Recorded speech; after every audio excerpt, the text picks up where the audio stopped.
سلام كبرات تخطتلتي channel جرا فلتات كم يكنيهم أب حبرة السبنا بزح جزين تلارينايو لمين كم مكاري مس بزح نجار يوسديو قال خبأتهم مش شهي بماي جيركا كابزوز أون أب سلات أب كلن لاتنا بزح جزين كندك أملوت أني حناينا بزحات سباتون نقول تسيخا ماين لمين مستاي تبغوا ينت عنا خان داتا بهلا بزح جزين كوسدون رينايو لنا مالتيو إذا خمس خسر كلوجن ناي فيتامين سي تستو تراي كم زلو يوز فلت بزحتو جزين مو أبزنا لو معلت مدمنا بمصنع تسترجعت وتقمتات لمين انتي يوم نزبل كنرينا بحفشة بزح نجار نرينا سمعنا جنتهم رجوت زخونو تقمتات عينات يوم نزبل كنرينا كلا يدما لمين كبدت نمقولة لتأكمي تواحد دما بزح سب كوستو رينا لنا إذا نبي حق بعين حكمنا وبعين ساينس درجات حكمنا اللو وديو نزبل دما كنرينا كبز قصيرنا لمين مسكانسر متحاز اللو يبهالي كمون مسحدور حمامات تححازي يبلمو بغما يوز تححاز نزبل دما قصيرنا كنرينا أبرا عيدما نجوه ماين لمين المستاي نبي حق ديو تقوم زلوا ويس بلمدي يسب حزوا سلازت أنا حويكا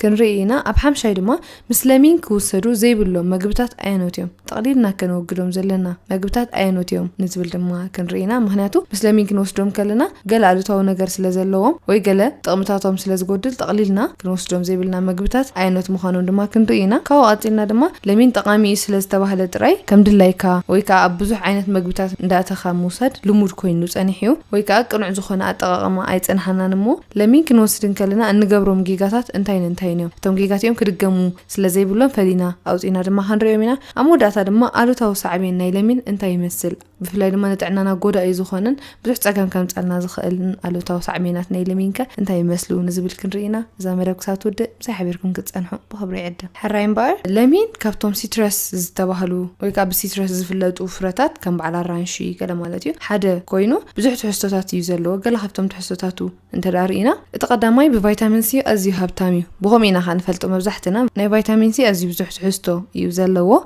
كالا بزيكا فيتامين سي ون فايبر تحسو ألو أزو ناي فايبر تحسو خا نبزح تعنا نهتك أمزغل تحسو يو مالتيو مصنعتات كم زبلو لمين ندعنا لبي نخبدت أكلات ويكا كبدت أكلات نمستغخال كمون سرعة محقق أزي تقامي يو يبهالمو إزهم تقمتات زيوم بمصنعات السرقاقات اليوم ويكاني إزهم تقمتات زيوم بمصنعات السرقاقات ومن قدي نارعنا خن كيدنا أتقدماي حنت ملئت لمين كعرفنا أنت لا تتكيمنا لا بزي مقدار بملئتها مالتيو كساب 53 ميليغرام كباب زبتصح ناي فيتامين سي تحستو كنركب نخل إذا حج بملئتها أنت لا تمجيبنا يا بفلاي دما مسكالك حاوسنا بملئتها مالتيو كساب 53 ميليغرام زبتصح ناي فيتامين سي تحستو كنركب نخلينا إذا مالت كاني أما على توزد لنا فيتامين سي يالو كابو تحمسة ميتاويت ويكا كاب 5 كساب 6 ميتاويت كاب حنت لمين رخيبنايو علنا مالتيو بملئتها أنت لا بلعنايو فيتامين سي مركبنا خاني نتعنا لبنا أزيو أدلاين تقامن سلازخونه كابز زتلا عليو لمين نتعنا لبنا أزي تقاميو لا تبهله زنقرلنا مال سلازي إزي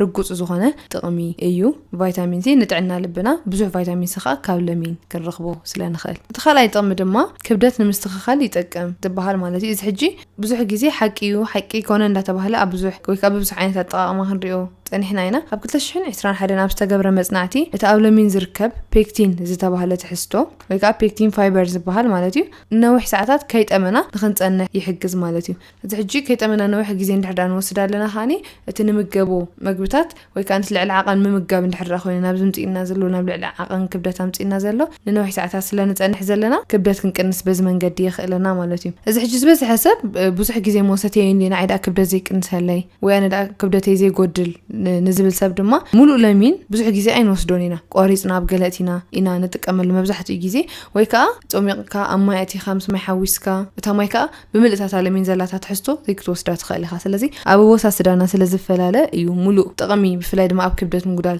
زين رأي لنبر بزح جزي بملئتها بتخطات علي كي قاريصنا مالتيو انت حدان وصدوها لنا أب كبدت مقناس لو تتات كنرئي نخلينا مالتي اتساساي تقمي ناي لمين انتايو انت رأينا دما تأثر كليت يكالاخل لمين دا أخمي جيرو تأثر كليت يكالاخل انت رأينا دما قبل مين سيتريك أسيد زبهال تحستو ألو إذا سيتريك أسيد زبهال تحستو نتي أبو أكلاتنا زركب شنتي نا أسيد بهار يوزلو شنتي نولينا مش ببزح جزي نزي بهار زي ماليس يوسخلو أسيد زنبر شنتسي ماليس خا تناي لمين أسيد توسيخ أسيد أو بهار يهبومو إذا خاني تتأثر نخايف التر متشو بوتا يخل أو مالتيو بخمس من قدي تأثر كليت يكالاخل يو إذا عينت تقوم من مركبك كساب كنديك نوصل يقبأنا انت رأينا كساب 125 ሚሊሊትር ከባቢ ዝኸውን ጽማቕ ለሚን ኣብ መዓልቲ ብምስታይ ክሕግዘና ይኽእል እዩ ማለት እዩ። እዚ ሕጂ ጽማቕ ለሚን ክንብል ከለና ኣገባብ ኣወሳስዱ ኣብ መወዳእታ ክንሪኦ ኢና ግን ካልእ ከይተሓወሶ ወይ ከዓ ለሚን ብምሉእ ጾሚዕካ ኢና ንብል ዘለና ግን ኣወሳስዱ ኻ ከመይ ጌርና ካልእ ከይተሓወሶ ድዩ ወይስ እንታይ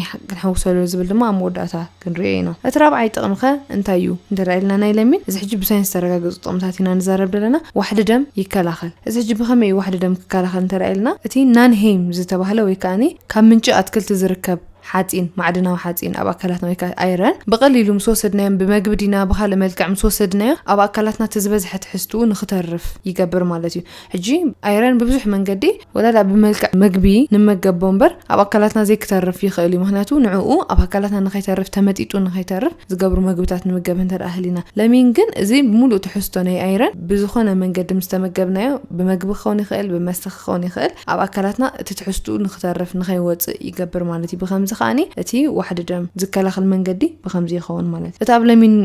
ንረኽቦ ቫይታሚን ሲን እቲ ሲትሪክ ኣሲድ ዝተባህለ ኣሲዳዊ ባህሪ ወይ ኣሲዳዊ ትሕዝቶ ናይ ለሚንን እዚኦም ምሕጅነት ኣይረን ኣብ ኣካላትና ብብዝሒ ንኽተርፍ ዝገብሩ ዘለዉ ትሕዝቶታት ማለት እዩ። ሓምሻይ ከ እንታይ ክጠቅም ይኽእል እንተዳኢልና ድማ ጠንቂ ካንሰር ዝኾኑና ነገራት ክቕንስ ይኽእል። ሕጂ ካንሰር ብከምዚ መንገዲ ክመጽእ ይኽእል ብከምዚ መንገዲ ክመጽእ ይኽእል እንተዳኢልናዮ ነቶም ከምጽዎ ዝኽእሉ መንገድታት ናይ ምቕናስ ባህሪ ኣለዎ። ሕጂ ከምዚ ክንብል እንከለና ሙሉእ ብሙሉእ ካንሰር ይከላኸለልና እዩ ለሚን ዘይኮና ንብል ዘለና ግን እቲ ንካንሰር ከምጽኡ ዝኽእሉ ጠንቅታት እዩ ዝቕንሰልና ዘሎ። ብፍላይ ድማ ኣየናይ ካንሰር ይኸ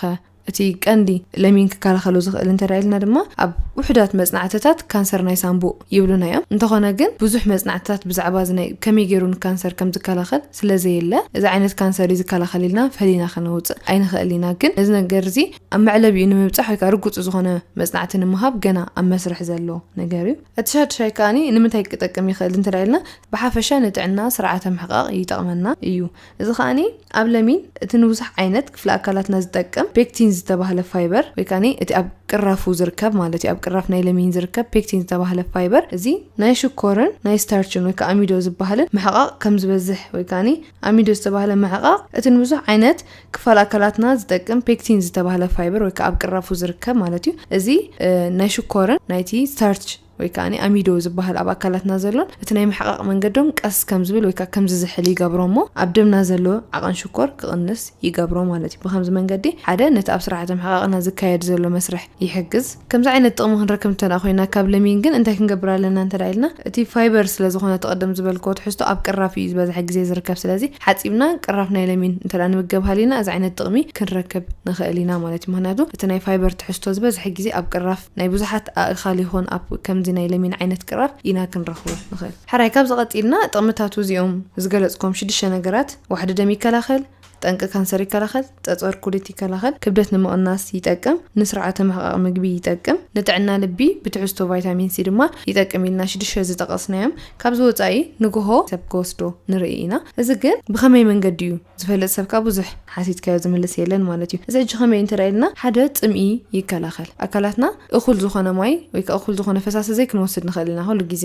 ብፍላይ ገለገለ ሰብ ወኣነስ ካብ ሓንቲ ኩባያ ማይ ኣይሓልፍነይ ገለ ዝብል ሰብ ኣሎ። ገሊኡ ከዓ ስሩዕ ክሳብ 2 ሊትሮ 3 ሊትሮ ንመዓልቲ ዝወስድ ሰብ ከዓ ኣሎ። ንጎ ተሲእኻ ማይን ለሚንን ውሳድ ግን እዚ ባዕሉ ሓደ ፈሳሲ ስለ ዝኾነ ወይ ከዓ ማይ ምስኡ ሓዊስና ንሰትዮ ስለ ዘለና እቲ ጥምኢ ክመፅእ ዝኽእል ኣብ ኣካላትና ይቕንስ ማለት እዩ። ኣብ ገለ ሰባት ድማ በይኑ ማይ ምስታይ ዘይፈትው ወይ ከዓ ብዙሕ ክሰትዩ ዘይክእሉ ሰባት ከዓ ለሚን ምሰተውሉ ብብዝሒ ክሰትዩ ንሪኦም ኢና። ስለዚ ንጎ ማይን ለሚን ምስታይን ሓደ ዝጠቕመና ነገር ነዚ እዩ። ካልእ ድማ ኣብ ሻሂ ኣእቲና ለሚን እውን ንጥቀመሉ ኢና ማለት እዩ። እዚ ከዓኒ እቶም ብምልኦም ክንጠቕሶ ዝፀናሕና 6 ትሕዝቶታት ወይ ከዓ 6 ጥቕምታት ናይ ለሚን ብከምዚ መንገዲ ክንረኽቦ ንኽእል ኢና። ሕጂ ምስ ሻሂ ሓዊስና እንተደኣ ኮይኑ ድማ ዝበዝሐ ግዜ ንእሽተይ ቆሪፅና ገለ ስለንጥቀም እዚ ሙሉእ ጥቕምታት ዝገለፅና ዘይክንሪኦ ንኽእል ኢና። ግን ምስ ሻሂ ሓዊስና ምስታይና ብዙሕ ዝጎድኣና ነገር የብሉን። ወላ እውን ምስ ማይ ጌርና ንውሰዶ እዚ ዝጠቐስናዮ ጥቕምታት ክንረኽቦ ንኽእል ኢና ማለት እዩ። ገለገለ ምግብታት ኣለዉ ምስ ለሚን ጠቕሊልና ክንወስዶም ዘይብልና ማለት እዩ። እዞም ምግብታት እዚኦም ኣየኖት እዮም እንተዳኢልና እቲ ቀዳማይ ምስ ፀባን ውፅኢት ፀባን ለሚን ዘይምስታይ ምስ ሓዊስና ጠቕሊልና ክንሰትዮ የብልናን። ዝበዝሐ ግዜ ወላ ብልምዲ ይፍለጥ እዩ። እዚ ፀባ ሰትካ ፀኒሕካስ ለሚን ይበሃል ወይ ከዓ ምስ ፀባ ለሚን ኣይትውሰድ ገለ ክበሃል ሰሚዕና ንኸውን ኢና። እዚ ሕጂ ንምንታይ እንተዳኢልና ኣሲዳዊ ባህሪ ስለ ዘለዎ ከም ትቐደም ዝበልክዎ ነቲ ናይ ፀባ ባህርያዊ ዝኾነ ትሕዝትኡ ክቕንሶ ይኽእል። እዚ ከዓ እንታይ ክገብሮ ይኽእል መሲልኩም ፀባ ሞይቱ ንብል ኢና ብብዝሒ ግዜ ወይ ከዓ ረጊኡ ክንብል ንኽእል ኢና። ከምዚ ዓይነት ንክኸውን ይገብሮ ወይ ክመውት ወይ ክረግእ ይገብሮ ንፀባ እሞ ድሓር ሽዑ ናይ ቀሓርን ዘይምችእነትን ብሓፈሻ ኣብቲ ስርዓተ ምሕቃቕ መሐቃቅ ምግብና ማለት እዩ ዘይምችእነትን ከምጽእ ይኽእል እዩ ስለዚ ምስ ጸባን ለሚንን ብዙሕ ግዜ ዘይውሰድ ነቲ ናይ ጸባ ትሕዝቶ ወይ ከዓ ነቲ ናይ ጸባ ባህሪኡ ክልውጦ ስለ ዝኽእል እዩ ካልኣይ ድማ ጠቕሊልና ምስ ለሚን ክንወስዶ ዘይብልና ምግቢ እንታይ እዩ እንተዳይልና መሪር ምግብታት መሪር ምግቢ ንበልዕ ኣለና መሊስና ለሚን ካንናቱ ዝኾነ መጢጽ ጣዕሚ ኣለዎ ኣሲዳዊ ባህሪ ድማ ኣለዎ ማለት ስለዚ ምስ መሪር ምግቢ ምስ ንበልዕ ድማ ልክዕ ከምቲ ምስ ጸባ ወይ ከዓኒ ናይ ጸባ ባህሪ ቀይሩ ዘይምችእነት ዝፈጥረልና ልክዕ ከምኡ ኣብዝውን ዘይምችእነት ይፈጥር እዩ ማለት እዩ ካልእ ድማ ምስ ብዙሕ ሽኮር ዘለዎ ወይ ከዓኒ ብዙሕ ካፌን ትሕዝቶ ዘለዎ ምግብታት ወይ ዝስተ ዘይምውሳድ ማለት እዩ እዚ ልክዕ ከምኡ ኣብ ስርዓተ ምሕቃቅ ምግብና ዘይምችእነት ንገሊእ ሰብ ቃሕሪ ይገብረሉ ንገሊእ ሰብ መንፋሕቲ ይገብረሉ ንገሊእ ሰብ ሕጂ ኣብኡ ዘይምችእነት ስለ ዝመጽእ ከም ሰብ ድማ ስለ ዝፈላለ እዚ ዓይነት ኣሉታዊ ባህሪ ስለ ዘለዎ እዩ ንዞም ምግብታት እዚኦም ኣይንውሰድ ንብል ዘለና ማለት እዩ ካልእ ድማ ክሓልፎ ዘይደሊ ምስ ሓደ ሓደ መድሃኒታት ዘይምውሳድ ሕጂ ገለ መድሃኒታት ምስ ለሚን ብምውሳድና ጥራይ ስርሖም ዝቕንስሉ ንኸይሰርሑ ዝገብሮም ኣሎ ምክንያቱ ተኣሲዳዊ ባህሪኡ ምስ መድሃኒት ዘይክሰማማዕ ይኽእል እዩ ማለት እዩ ኣብ ገለ ድማ ሙሉእ ብሙሉእ ስርሑ ንኽጠፍእ ክገብሮ ይኽእል እዩ ስለዚ መድሃኒት ክእዘዘልና ከሎ ዝውሰድ ክንበሃል ከለና ለሚን ከይልና ብዙሕ ተጠቀምቲ እንተዳ ኮይና ክንሓትት ይግባአና እዩ ማለት ስለዚ እቲ ሓደ ክንወስዶ ዘይብልና ድማ ምስ መድሃኒት ሓዊስና ክንወስዶ የብልናን ማለት ኣሉታዊ ሳዕቤን ከ ኣለዎ ድዩ ለሚን ብምውሳድና እንታይ ዓይነት ኣሉታዊ ሳዕቤን ንርኢ እንተዳ ኢልና እቲ ቀዳማይ ንስንና ብጣዕሚ ይጎድኦ እዩ ብፍላይ ድማ ብሓፊሱ ወይ ብምሉኡ ኣብ ኣፍና ኣቲና እንተዳ ንበልዖ ሃሊና ወይ ንመጽኦ ሃሊና ንጻዕዳ ሽፋን ናይ ስንና ብጣዕሚ ይጎድኦ እዩ ማለት በብቁርብ ንኽእለ እዩ ዝገብሮ እዚ ከዓኒ ብብዝሓ መን ይርአ እንተዳ ኢልና መዓልታዊ ተጠቀምቲ ንዝኾን ብሓፊሱ ጾሚቕካ ለሚን ወይ ከዓኒ ቀጥታ ኣብ ኣፍካ ኣቲኻ እንዳመጸኻ ምብላዕ ለሚን እዚኡ ነቲ ጻዕዳ ሽፋን ናይ ስንና ንኽእለን ንኽጉዳእን ዝገብሮ ማለት እዚ ሕጂ እቲ ቀዳማይን ኣሉታዊ ሳዕቤን ናይ ለሚን እዩ ካልኣይ ድማ ቃሓር ይገብር እዚ ሕጂ ሕማም ጨጎራ ዘለዎም ሰባት ጋስትራይት ዘለዎም ሰባት ቃሓር ዘሸግሮም ሰባት ለሚን ተዘይወሰድዎ ተመራጺ ይኸውን ምክንያቱ ዝገደለ የጋድዶ ስለ ዝኾነ ሕማም ጨጎራ ቁስሊ ብሓፈሻ ድማ ናብ ቁስሊ ዝማዕበለ ጋስትራይት ዘለዎ ሰብ ተዘይወሰዶ ተመራጺ ይኸውን ቃሓር ከገብር ስለ ዝኽእልን ካልእ ጉድኣቱን ከምጻሉ ስለ ዝኽእልን ኣብ መወዳእታ ድማ ለሚን ክንወስድ ከለና ብብዝሒ ንገብሮም ጌጋታት ኣለዉ ወይ ከዓ ኣብ ወሳስዱ ወይ ኣብ ካልእ ንገብሮም ጌጋታት ኣለዉ እዞም ጌጋት እዚኦም እንታይ እዮም ንዝብል ዘርዚርና ክንሪኦም ኢና እቲ ቀዳማይ ለሚን በይኑ ወይ ከዓኒ ጾሚቕና ኣብ ጥራሕ ከብድና ዘይምውሳድ እዚ ሕጂ ድሕሪ መግቢ ምብላዕና ድሕሪ 1 ሰዓት ድዩ ድሕሪ 2 ሰዓት ጸኒሕና እንተበላዕናዮ ወይ ከዓ እንተሰተናዮ ጾሚቕና ኸ ተመራጺ ይገብሮ ማለት እዩ ካልኣይ ንገብሮ ጌጋ ኸዓኒ ድሕሪ መግቢ ሽዑን ድሕሪ 10 ደቂቕ ድዩ ድሕሪ 15 ደቂቕ ወይ ከዓኒ ልክዕ ውድእ ምስ በልካ ምግቢ በሊዕኻ ለሚን ምውሳድካ እዚ ድማ ጌጋ ኣወሳስዳ ናይ ለሚን ምክንያቱ እቲ ኣሲዳዊ ባህሪ ናይ ለሚን ናብ ከስዕና ምስኣተወ ኣሲድነቱ እንዳጠፍአ ይኸይድ እሞ ናብ ዘይምችእነት ክፈጥር ይኽእል ማለት እዩ ብዘይካዚ ድማ ድሕሪ መግቢ ሽዑን ምምጋብ ከምቲ ዓንተ ኣቐዲመ ዝበልክዎ ናይ ቃሓር ናይ መንፋሕቲ ናይ ካልእን ዘይምችእነት ክፈጥር ይኽእል እዩ እቲ ካልእ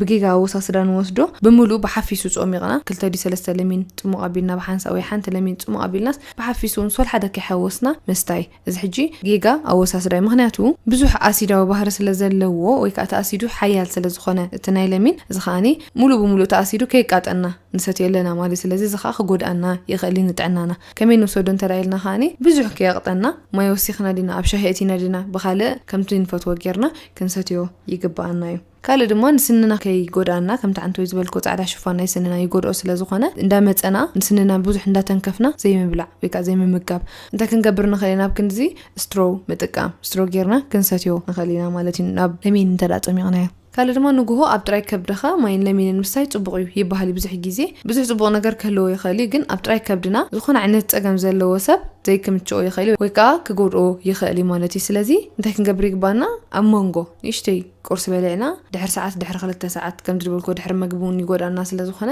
ቅድሚ ሓደ ምግቢ ምብላዕና ድማ ቅድሚ ሰዓት ገለ ለሚን ኣብ መንጎ እንተወሲድና ኸ ተመራጺ ይኸውን ማለት እዩ ስለዚ ለሚን ኣዝዩ ሃብታም ንጥዕና ድማ ኣዝዩ ጠቃሚ ብዙሕ ነገር ድማ ክጠቅመና ዝኽእል ከም ዝኾነ ርኢና ያለና ንሎማዓልቲ ዝነበረና መደብ ነዚ መስል ካልእ መዓልቲ ብኻልእ ትሕዝቶ ክሳብ ዝመጽእ ብሩኽ ቅነ